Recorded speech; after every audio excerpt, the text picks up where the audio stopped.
हर हर महादेव, देवों के देव महादेव के चरण में प्रणाम करता हूँ। दुर्गा माँ के चरण में प्रणाम करता हूँ। सरस्वती माँ के चरण में प्रणाम करता हूँ। गणेश भगवान के चरण में प्रणाम करता हूँ। गुरु भाई गुरु बहनों के चरणों में प्रणाम करता हूँ। गुरु भाई गुरु बहन, आज का शिव चर्चा का मेन उद्देश्य है कि रावण की पत्नी मंदोदरी सीता माँ के पास वस्त्र कब और क्यों भेजा था, जिसके बारे में आज एक शिव चर्चा कथा के सारांश से बताने जा रहा हूँ। जब रावण ने माँ सीता को हर के ले गए थे तो मंदोदरी, देखिए गुरु भाई गुरु बहन, औरत औरत ही होता है। औरत का दिल बहुत ही मायावी करुणामय होता है। उनके पास ममता का सागर होते हैं। उसी तरह कहा जाता है कि एक औरत का दर्द एक औरत ही जान सकता है।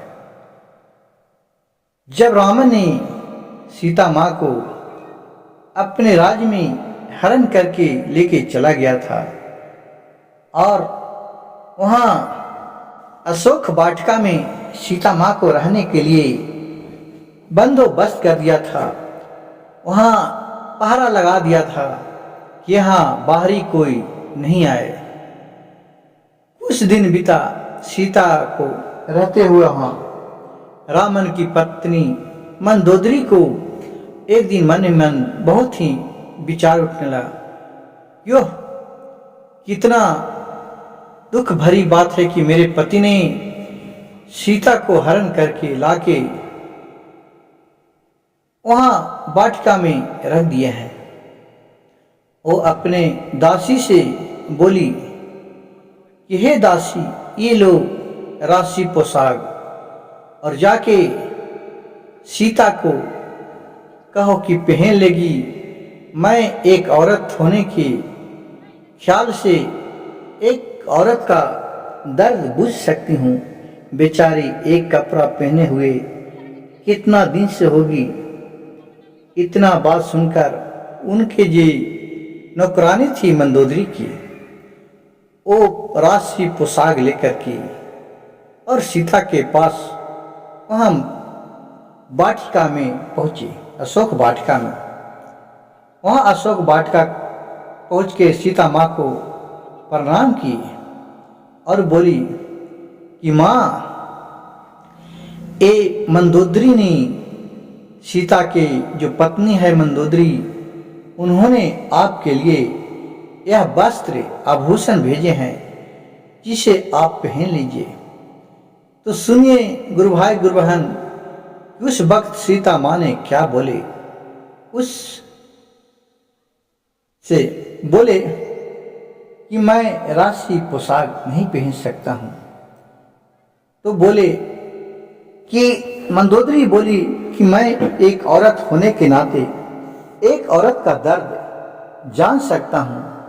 वो बेचारी कितने व्याकुल अपने पति के लिए होंगे, लेकिन मेरे पति लाख समझाने पर भी वो तो मान ही नहीं रहे हैं। कहा में जाता है गुरु भाई गुरु बहन कि कोई कितनों ही बुरा कर्म करे, चोर हो, चिहार हो, गुंडा हो, लखेरा हो, अगर उसका जब समय खराब आता है और उसका जब तुम समय कितना अच्छा से कोई समझाता है कि हाँ यह बुरी बात है, बुरा कर्म नहीं करो, इसका प्रभाव बुरा होगा, लेकिन उसको अच्छाई सुनने का मन ही नहीं रहता है, उसका अच्छाई को सुनकर अपमान पड़ता है। उसी तरह रावण को कितनों भी लोग मान आते थे कि सीता को वापस कर दो, लेकिन उसे सुनकर उसे और क्रोध भर जाता था, उसके ऊपर इतना अहंकार था। लेकिन वही मंदोदरी बेचारी थी जो एक औरत का दर्द जान रही थी। उन्होंने वस्त्र भेजे और बोली सीता से कि लो, उसे वस्त्र देके बोलना कि माता मंदोदरी ने भेजी है, आप इसे स्वीकार करें। तो सीता माँ ने क्या बोली जो सुनिए। सीता माँ ने बोली कि ले जाओ, ये वस्त्र मैं नहीं पहनूंगी। तो उस नौकरानी ने बोली कि माता क्यों नहीं पहनेगी, ये तो आपका जो पहने हुए वस्त्र है वो कितना दिन हो गया है, वो गंदा हो गया है, उसको दीजिए, मैं खींच दूंगा।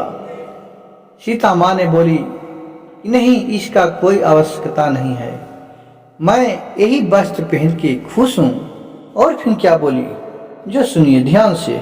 नौकरानी से सीता माँ बोली कि यह मेरा वस्त्र है, जो माता अनसुईया का दिया हुआ वस्त्र है, एक कभी मलिन नहीं होता है, और अगर हो भी जाए उसमें कोई भारी बात, कोई बुराई नहीं है, क्योंकि मेरे पति एक जोगी हैं जो वन में आधे कपड़े और ही आधे कपड़े पहने हुए घूम रहे हैं, और उनके पास मैं भी एक जोगिनी की तरह हूँ, और मैं यहाँ अगर राशि वस्त्र पहनता हूँ भी तो मुझे अपमान होगा।